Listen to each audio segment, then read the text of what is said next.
తెలుగు చిట్టిపొట్టి కథలకు స్వాగతం. నేటి కథ కొక్కొరక్కో. శశికళకి పెళ్ళై కాపురానికొచ్చి హైదరాబాదులో మకాం పెట్టి నెల్లాళ్ళయింది. రోజుకొక్కసారైనా అమ్మని తిట్టుకుంటోంది. వంట చేయడంలో ఒడుపులు, రుచిగా వండటంలో మెలకువలు చెప్పనందుకు. అదిగో అలాంటప్పుడే తల్లై గురువై వంట నేర్పిస్తోంది యాదమ్మ. యాదమ్మ పిలుపు ప్రతిరోజు తనకి మేలుకొలుపు. కుక్కరొక్కో అన్నట్లు ఆకుకూరలు అని నిద్రలేపుతుంది. శశికళకి తోటకూర కూర వండడం బాగా వచ్చు. అల్లం వేసి తోటకూర ముద్దకూరగా వండితే వాళ్ళ ఆయన సుబ్బారావుకి బాగా ఇష్టం. అందుకని రోజు తోటకూరే కొంటోంది. యాదమ్మ ఓ రోజు పొద్దున్నే వచ్చి, శశమ్మ కూరలు, ఆకుకూరలు అని పిలిచింది. మళ్ళీ తోటకూర 2 కట్టలు కావాలని అడిగింది తను. నెమ్మదిగా యాదమ్మ కబుర్లోకి దింపింది శశికళని.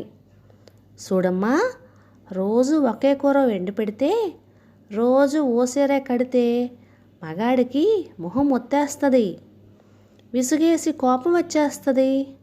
రోజు రోజు రుచి మారుస్తూ రంజుగా వండాలి, రోజు రోజు రంగు మారుస్తూ పసందుగా ఉండాలా అంటూ జీవితానికి సరిపడేంత నీతి చెప్పింది. నేనేం చెయ్యాలి, నన్నేం చేయమంటావు అని అమాయకంగా అడిగింది యాదమ్మని, ఓ ఫ్రెండ్ని సలహా అడిగినట్లుగా. తల్లిలా తన సలహా చెప్పింది యాదమ్మ. ఇగో ఈ గోంగూర పప్పులో వెయ్యి, అదేం కష్టం కాదు.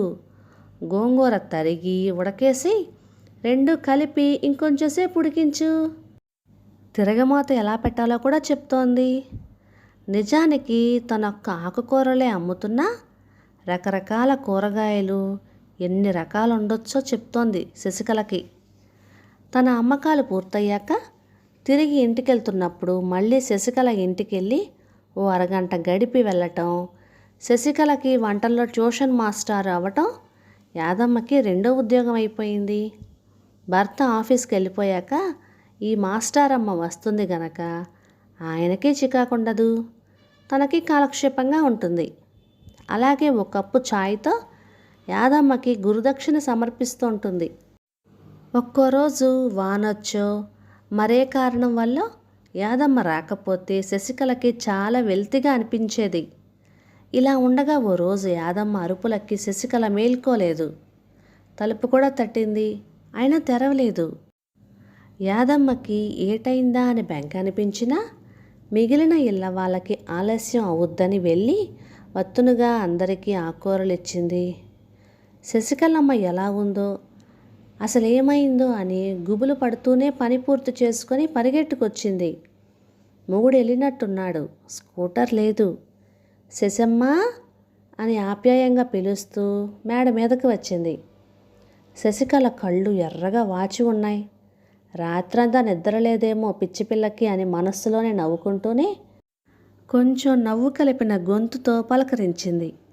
శశికళ కళ్ళు పొంగి పొర్లాయి, బోరున ఏడ్చింది. తల్లిలా తల్లడిల్లిపోయింది యాదమ్మ. ఏమైందమ్మా, ఎందుకట్లా ఇదవుతున్నావు? కొంతసేపు ఏడ్చి, రాత్రి ఆయన లేటుగా వచ్చారు, వచ్చి రాగానే బూట్లు కూడా విప్పకుండా మంచం మీద అడ్డంగా పడుకున్నారు. నన్ను అన్నం తిన్నావా అని అడగలేదు. అన్నం తిందురు కానీ రండి అంటే ఆయన లేవలేదు. ఇన్నాళ్ళుగా ఎప్పుడూ ఇలా లేదు. నాకు రాత్రంతా నిద్రే రాలేదు. ఆయన గుర్రు పెట్టి పడుకున్నారు. ఏడుపు మధ్యలోంచి ఒక్కో మాట చెప్పింది శశికళ. జరిగిందాన్ని మర్చిపో, సాగదీసి సతాయించమాకు.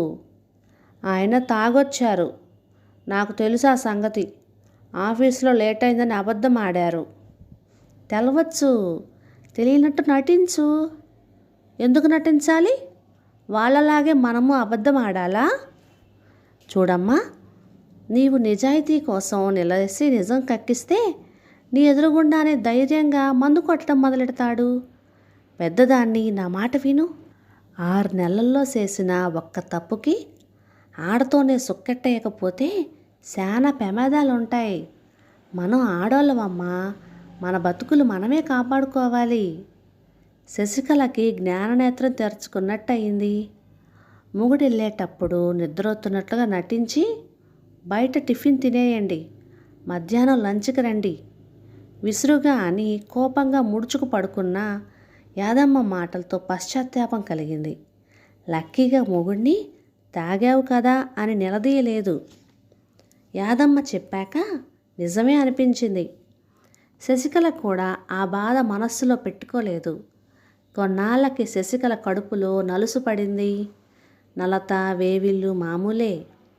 యాదమ్మ మధ్యాహ్నం విజిటింగ్లో వేవిళ్ళకి తగిన చిట్కాలు చెప్పేది. ఒక్కోసారి తనే స్టవ్ దగ్గరికి వెళ్ళి రుచిగా వంట చేసి తినిపించేది.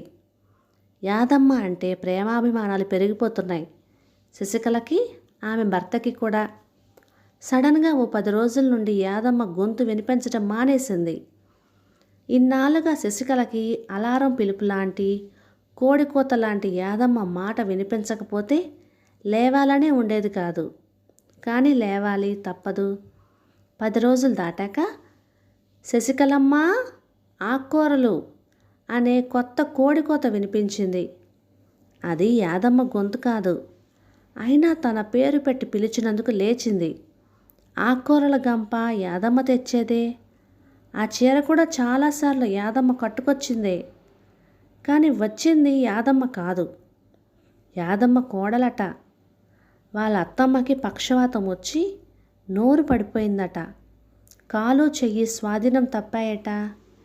ఇంకా ఆవిడ నడవగలిగి వచ్చినా ఆ నోరుకి మెటాలిక్ వాయిస్తో ఆకుకూరలు అనో కుక్కరొక్కు అని రావట. శశికళ చాలా కదిలిపోయింది. అమ్మకి జబ్బు చేసినంత ఆత్రపడిపోయింది. ఆటోలో వెళ్తున్నప్పుడు యాదమ్మ కోడలికి అత్తగారి మీద ఉన్న అభిప్రాయం అర్థమైంది శశికళకి. కోడలు ఆవిడ్ని తిట్టుకోవడం చాలా బాధ అనిపించింది. యాదమ్మని చూశాక బాధ తగ్గి బాధ్యత తెలిసొచ్చింది. తను యాదమ్మకి ఏం చేయాలో నిశ్చయానికి వచ్చింది. డాక్టర్ బిల్లులు చూసి మందుల అవసరాలు తీర్చింది. యాదమ్మ కోలుకుంటోంది. యాదమ్మ కుక్కరొక్కో అన్నట్లుగా పిలవకపోతే రోజు ఎలా మొదలవుతుంది అనే బెంగ శశికళకుంది. దేవుడా, యాదమ్మని 100 ఏళ్ళు ఆరోగ్యంగా బ్రతికించు. యాదమ్మ యాదమ్మే కాదు, మా అమ్మ అంటూ ఆమె ఇచ్చిన సలహాలు గుర్తు చేసుకుంటూ తరచుగా అక్కడికి వెళ్తూనే ఉంది. యాదమ్మ పూర్తిగా కోలుకొని ఆకుకూరలు ఆకుకూరలు అని పిలవాలని శశికళ ఎంతో కోరుకుంటోంది. ఏమవుతుందో. కథ సమాప్తం. ఇక ఈ కథ మీకు నచ్చినట్లయితే ఇలాంటి మరెన్నో తెలుగు చిట్టిపొట్టి కథల కోసం please like, share and subscribe to my channel. Thank you.